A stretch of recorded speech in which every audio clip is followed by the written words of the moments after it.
Fellow citizens, pardon me. Allow me to ask, why am I called upon to speak here today?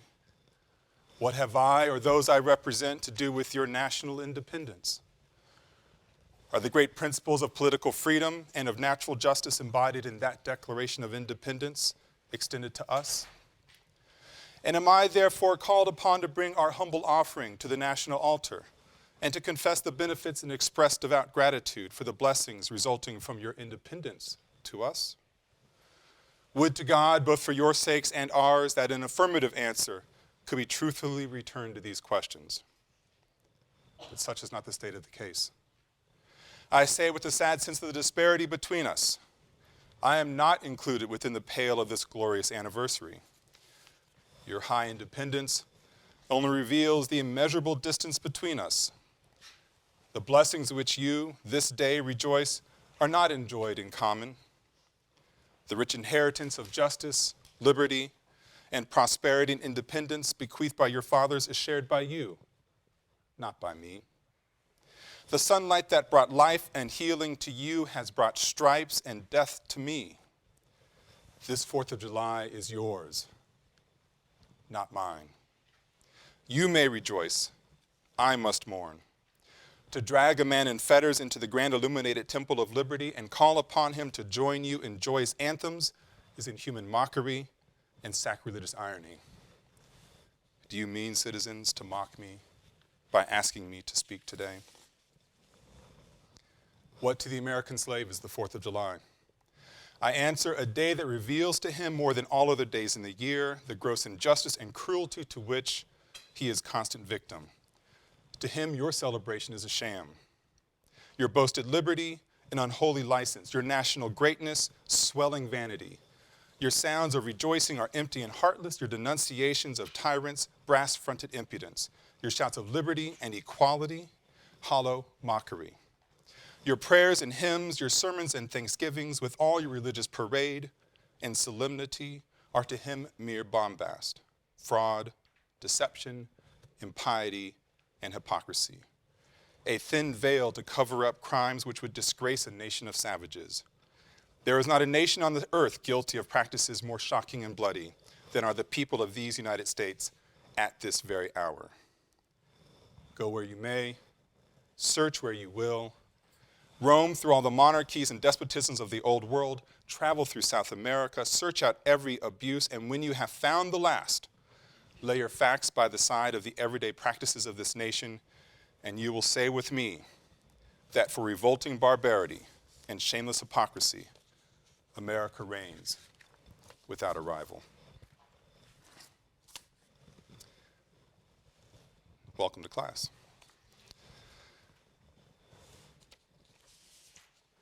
Many of you will have recognized Frederick Douglass's speech, delivered in Rochester, New York, to abolitionist friends on July 5th, 1852. Douglass was invited by his friends to come to Rochester on July 4th to talk about the meaning of freedom, the meaning of liberty, the meaning of this great country. These were his friends. He refused to come on July 4th for the reasons that you've certainly heard in this excerpt. And this is a 3-hour-long speech. I spared you 2 hours and 58 minutes of. It's a brilliant speech. But he refused to come on July 4th because to talk about independence and liberty to a person who emancipated himself was unkind at best, certainly blind. But he did come, and he came on July 5th, the next day, and offered and presented, which was one of the great speeches in American letters.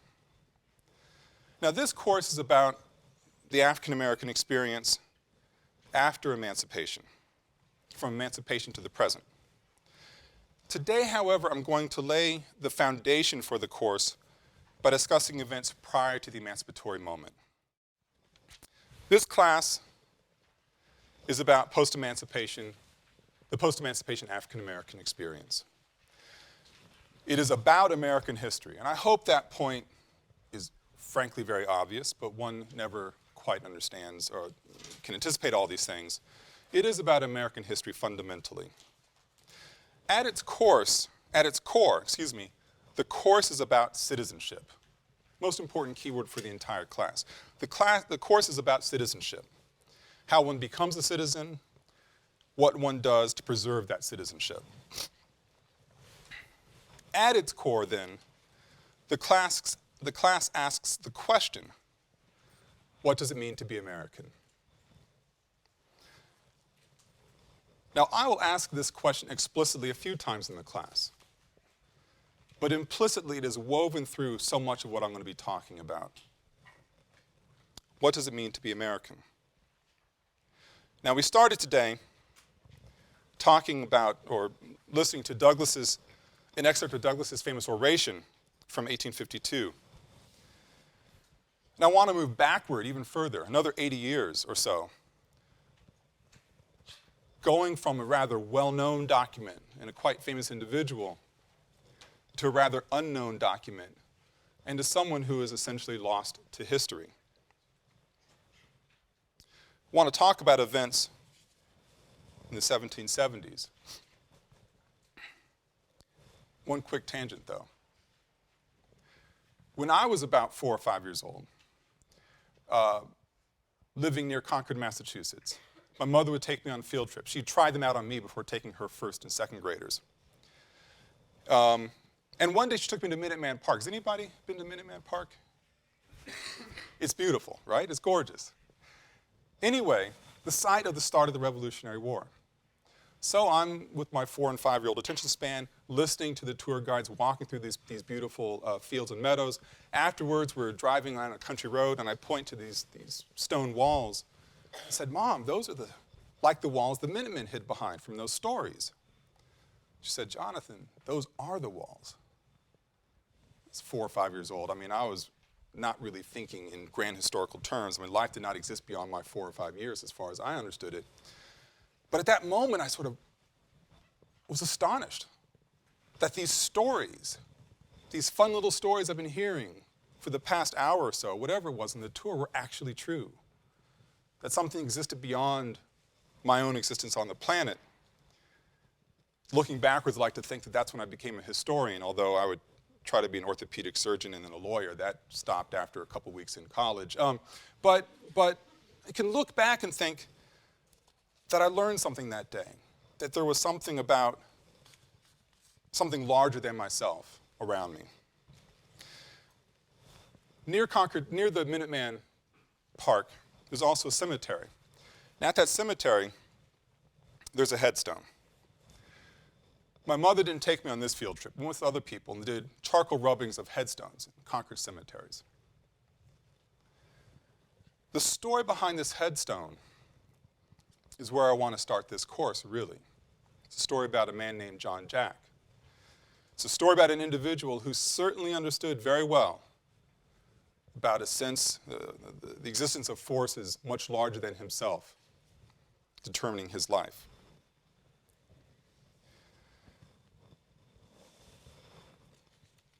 The epitaph reads, "God wills us free, man wills us slave. I will as God wills, God's will be done." It's the opening lines. I know it's a little bit tough to make out. It's on the course website, by the way, the first week. God wills us free, man wills us slave.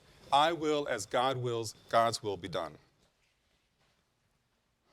Here lies the body of John Jack, a native of Africa who died March 1773, aged about 60 years. Though born in a land of slavery, he was born free. Though he lived in a land of liberty, he lived a slave. Till by his honest though stolen labors, he acquired the source of slavery, which gave him his freedom. Though not long before death the grand tyrant gave him his final emancipation and set him on a footing with kings. Though a slave to vice, he practiced those virtues without which kings are but slaves. It's a remarkable document. My mother did this charcoal rubbing of the headstone, had it framed, it hung in my family's house.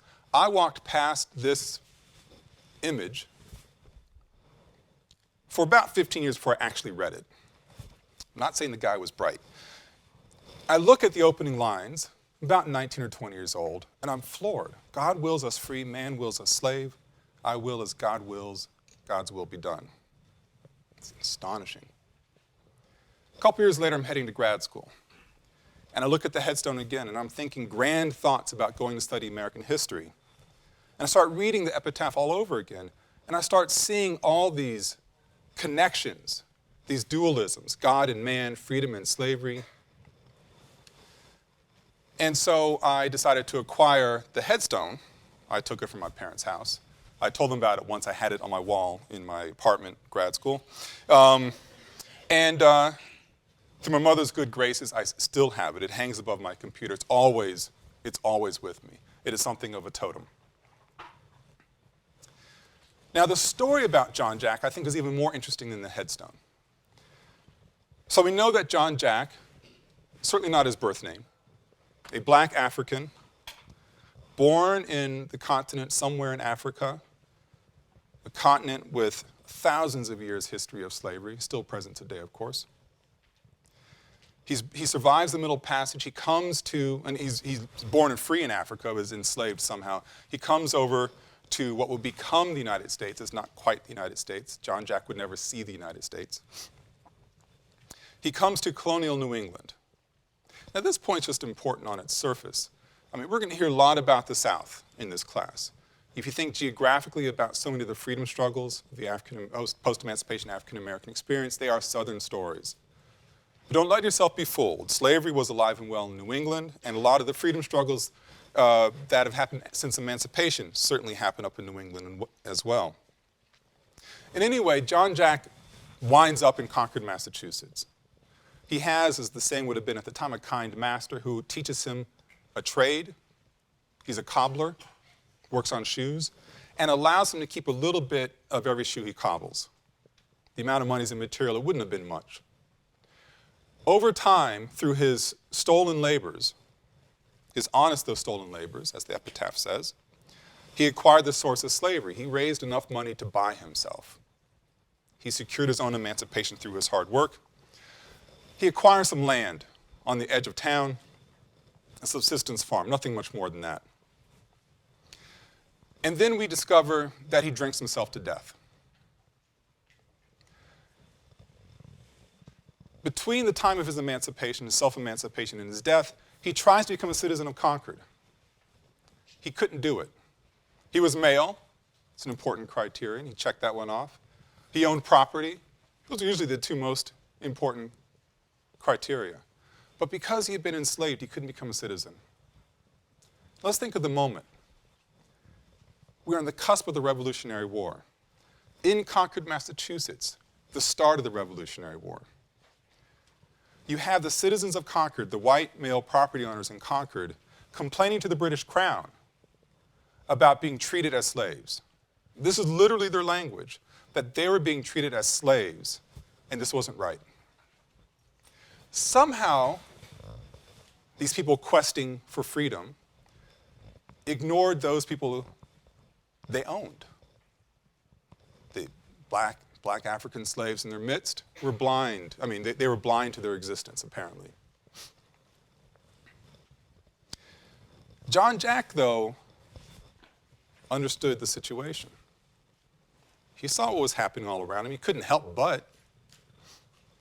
And who knows why he became an alcoholic, but that might be a good reason. Anyway, he's drinking himself to death and knows it. And he hires an attorney to put his affairs in order. It's his attorney who crafts the epitaph here. This is where the story gets even more interesting, I think. The person John Jack hires to put his affairs in order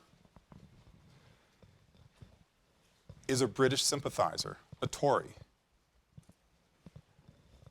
John Jack got it. He was going to hire him, almost like he's thumbing his nose post-mortem.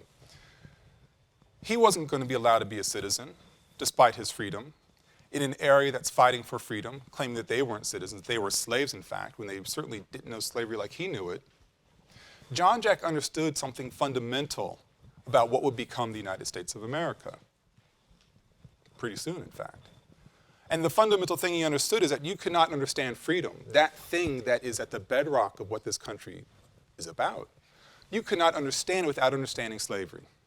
Freedom and slavery were intertwined for the citizens on the ground, intertwined for people like John Jack, Frederick Douglass, of course, others after. You could not separate the denial of freedom from the quest of freedom. That's why the citizens of Concord knew it was so important. They may not have wanted to have John Jack be a citizen, but they didn't want to be like him.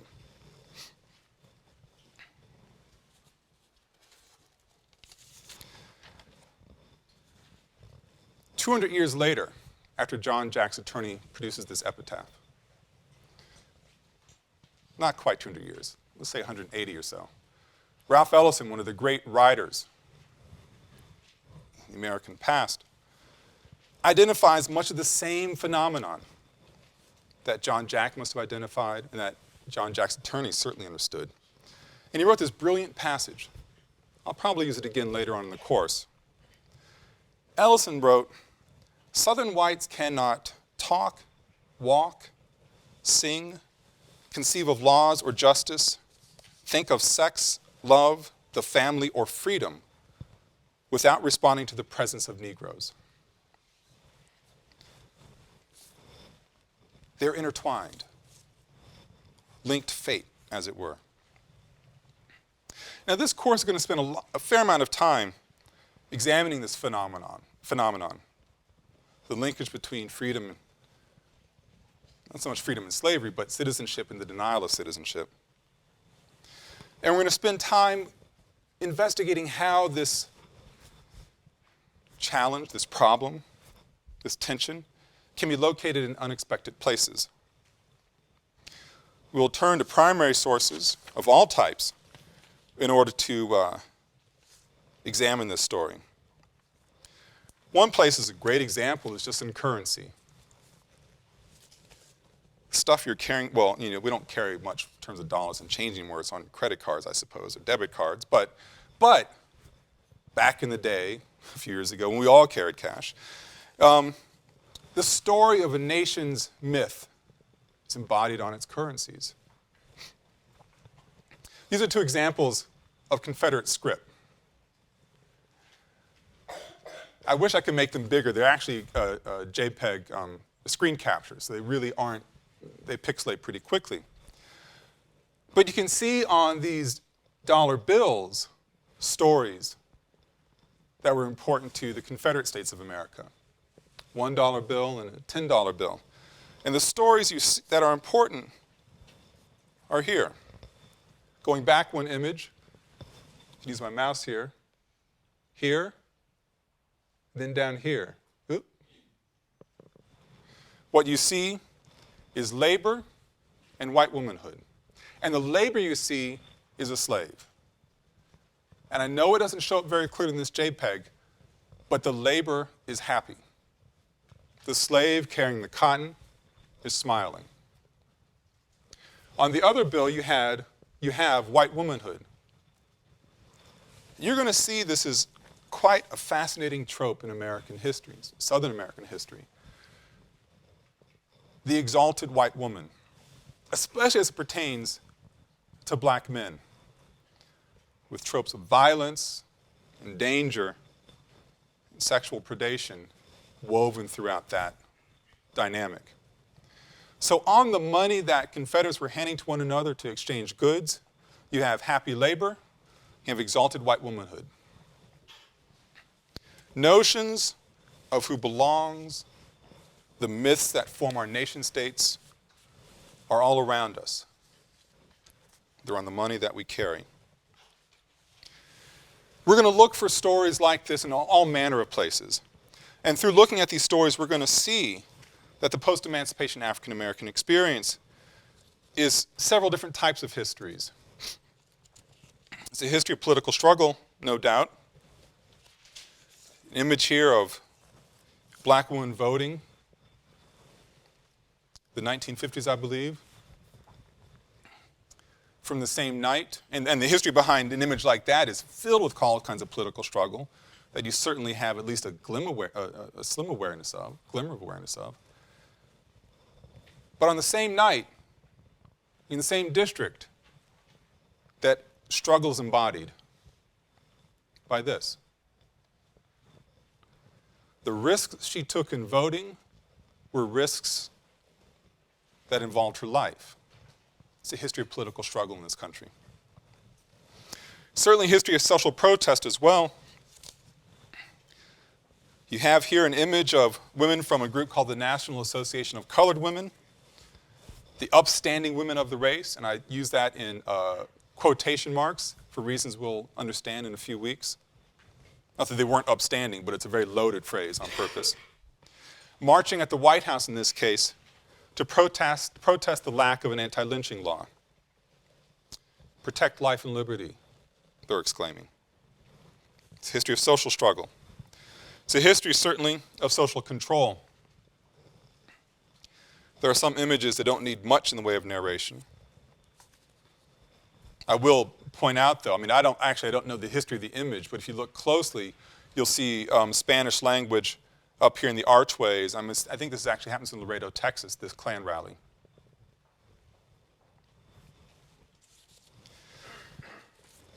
It is also a history of cultural celebration. We'll spend a few lectures doing occasional close readings of important icons, images, sound clips, movie clips, in fact, from the post-emancipation African-American experience. This is one image of a series of paintings by the artist Aaron Douglas. I'm not going to go into it now because I will go into it in about a month and a half, I think. But I will tell you that in this history of cultural celebration, the images that we'll be seeing are complicated, deeply loaded with many different stories in the same spirit of John Jack's epitaph. The stories are in this image here, and I'll explain it in more detail as we get to it. It's also a history of powerful relevance today. We are being trained, people are trying to train us, to talk about this moment as being a post-racial moment. I actually think it couldn't be anything further from the truth. The election of Barack Obama, excuse me, I got ahead of my notes, one section here. History of powerful relevance today for many of its political and cultural symbols. Prior to the election of Barack Obama, you have battles over flags, state flags. This is the state flag of Georgia. Had been the state flag of Georgia. Flying above the Capitol, on license plates, you name it. The Confederate battle flag, as many of you know, is a powerful symbol of, depending on your perspective, tradition and heritage, or violence and degradation. There's not much gray area when it comes to the battle flag. As NAACP organized protest about the flying of something with the Confederate flag and state property, and Southern legislatures refused to back down. Interestingly enough, the NFL, the National Football League, has done incredible work in getting rid of the symbols and markers of a segregated past for fear of threatening boycotts, removing the Super Bowl from, say, Atlanta because of the Confederate battle flag. And in fact, doing something like this in Arizona over the fact that Arizona did not recognize Martin Luther King Day as a state holiday. The battle ensues over these flags in Georgia, and one option is going to be this flag that incorporates all the different flags from Georgia's past, and this is the final cleaning up, as it were, of Southern history. Now, it's a history of powerful relevance today. This is a handful of years ago. Moving to more local events in history, we can think now about the election of Barack Obama. 2 years ago, when I was teaching this class, Obama and Clinton were heading into the Democratic primaries, and I'll confess I thought Hillary Clinton had this thing locked up. And then this young senator from Illinois goes on a historic tear. And as I'm giving the lecture course, I'm like, wow, I've got to rewrite the end of my class. And And then during that election campaign, there was the Reverend Wright scandal, and Barack Obama's famous speech in Philadelphia during spring break, which one I really had to rewrite the end of my class. After the class is over, he goes and gets elected. Some of you were here for that moment. This is a screen capture from the Yale Daily the next day after Obama wins the election. There's a moment here of the student carrying one of the iconic images in the Obama campaign about hope and a suggestion of a new day. And again, the suggestion of post-racial day. Now, I don't want to deny the fact this is an historic election for all manner of reasons, whether it was Hillary Clinton who won or Barack Obama who won. If a Democrat was to win, is going to be historic. I don't want to minimize that. But I also don't want to buy into the fact that simply because the nation has elected a president who is ostensibly black, and I say that very purposefully. We think about racial coding as we get later on in this course, you'll understand better why I say ostensibly black. I don't put any political meaning in that phrase, by the way. I'm not trying to either prop up or push down Barack Obama's racial affiliations. But electing a president who's ostensibly black, the nation healed itself. It found a way to get past its ugly histories and its scars. It was a better place. It was a more perfect union. It was post-racial. But really, was it? Let's think more locally. Let's go back to Confederate script. As it happens, I've been showing the other Confederate script for years. And about a year ago, I discovered that somewhere in the last couple of years, Yale bought a huge collection of Confederate script. It now has the largest collection in the world of Confederate script. Just one of these things. It's actually, they are beautiful documents. I mean, beautifully constructed. So I went up to the numismatic. It's one of the words you don't want to flub, but I just did. Collection at Sterling Library, and looked at the Confederate script. And I was floored when I saw this image. I'm like, can you scan this for my purposes, please? You have Happy Labor. You have Lady Liberty. This is Happy Labor. You have this man. Those of you who know the residential college system at Yale, which is all of you, will know that one of them is named Calhoun College. You'll know I'm the master of Calhoun College. I think it's just humorous and it's nomenclature. Certainly, this is John C. Calhoun, one of the great men of Eli, as the Yale Corporation fought through the naming of the residential colleges, the first 7, back in 1931 and 32. They wanted to name the colleges after the great sons of Eli, And they wanted, the greatest Yale alum in the world of arts, in the world of letters, in the world of politics, and so on.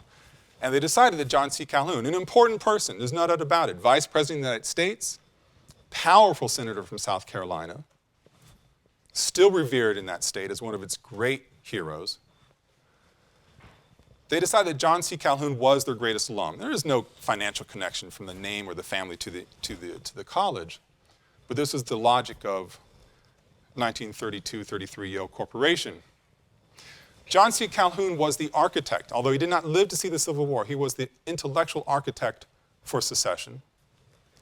He believed in states' rights, an important theme of this course that we'll be talking in much more detail about later on.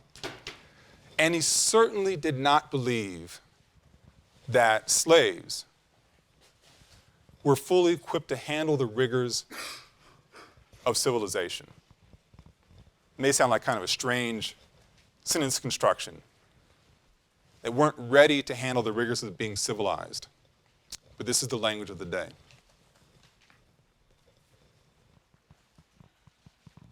I wonder as I look up in the master's house living room, or in my office, or in the courtyard, and there's images of Calhoun all over the dang place in the college. I have to wonder what he thinks. History's rather humorous sometimes, and the ironies can be rather beautiful. But the phenomenon of thinking about race or not thinking about race, not talking about race, is with us today. It is all around us. Now, thinking about Confederate script from quite some time ago, we aren't carrying that around in our pockets after all. How's that a reminder of today? Thinking about a decision that some people made in 1933, that's not today's thinking. How is this with us today? Thinking about race is with us today in the astonishing ways that people make their decisions and maintain their blindnesses. 2 years ago, the freshman class at Yale, some of you might be in this room who are in that decision process. I'm going to call you out. Decided to have for their freshman ball the theme called Gone with the Wind. Was that last year? Last year. Well, let's just say when I heard word of this decision, I thought it was a very curious decision. I discovered the more sort of immature, sexually prurient reasons for calling it Gone with the Wind. I won't get into those now. But I also know that people thought it would be nice. They're aware that the movie Gone with the Wind is complicated. They thought it would be nice to get dressed up in ball gowns in the cotillion style and go to Commons and have a wonderful time. The blindness, though, astonished me. Getting dressed up for a cotillion might sound lovely. Yaleys can make amazing costumes. But was that really Southern history? Was that really what happened? Was that what it was all about? You need to understand, as I was telling the students when I was raising my concerns about this, that in many places where you had this plantation society, people dressed up for cotillions, occupying buildings built by slaves, in many of these places, most of the people were black. Gone with the Wind kind of erases this history, doesn't talk about it. And the notion that some of the most educated people in the world would fail to understand the connection or the lack of connection with Gone with the Wind to our lived experience is rather breathtaking and rather depressing. So I decided in my next lecture, that is a teaching moment, and read a poem called Southern History by the great poet Natasha Trethewey, who was here last semester, actually. Professor Trethewey says this: "Before the war, they were happy," he said, quoting our textbook. This was senior year history class. "The slaves were clothed, fed, and better off under a master's care." I watched the words blur on the page. No one raised a hand, disagreed. Not even me. It was late. We still had Reconstruction to cover before the test, and luckily, 3 hours of watching Gone with the Wind. History, the teacher said, of the Old South. A true account of how things were back then.